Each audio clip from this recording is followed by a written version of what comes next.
Comment vous expliquez-vous aujourd'hui ce retour de Netanyahou au pouvoir, finalement? C'est essentiellement du fait que les petits partis qui faisaient partie du clan anti-Netanyahou sont partis en ordre dispersé. Il y a en fait deux partis qui n'ont pas passé le seuil d'éligibilité de 3,25%. C'est le parti de gauche Meretz et également un des trois partis arabes, le parti Balad.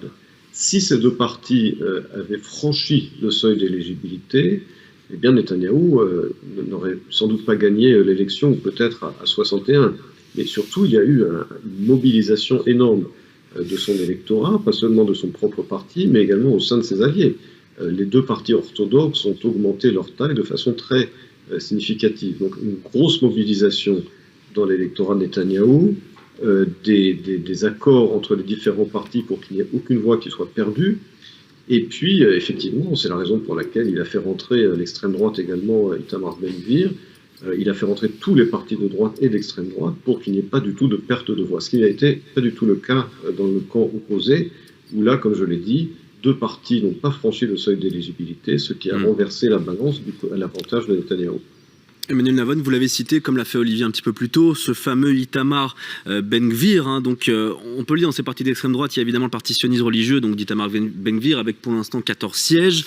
On ne parlera pas de Benny Gantz tout de suite, mais qu'est-ce que vous pouvez nous dire sur Itamar Ben-Gvir? Qui est-il? Et puis, comment est-ce qu'il est perçu au sein de la population israélienne? C'est quelqu'un qui, il y a encore quelques années, était complètement considéré en dehors de la légitimité politique. Et puis on peut voir cette transformation dans la vie politique israélienne.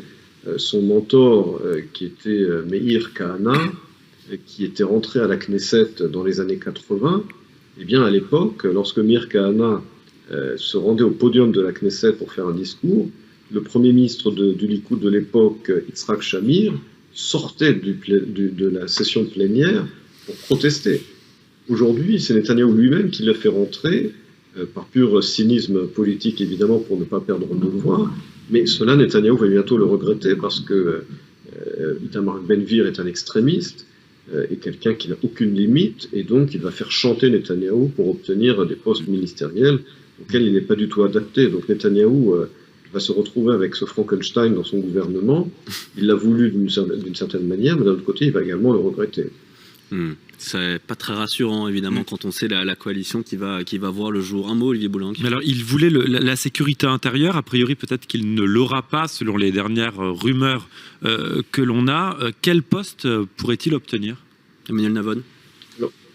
C'est effectivement un portefeuille qu'il avait demandé, chose qui fait évidemment frémir la majorité des Israéliens, parce que c'est quelqu'un d'instable, qui est d'ailleurs tellement instable que l'armée n'a pas voulu de lui. Lorsqu'il a eu 18 ans, il n'a pas été recruté justement à cause de son instabilité. Donc je pense qu'on va voir avec les négociations. Je pense que si Ben-Gvir et son associé en demandent trop, peut-être qu'il n'est pas complètement à exclure que Netanyahou décide de les abandonner pour une alliance avec Benny Gantz. Mais cela, encore une fois, à ce stade, ne semble pas réaliste. Tout dépendra des négociations entre les différents partis qui forment ce bloc qui a remporté la majorité hier soir.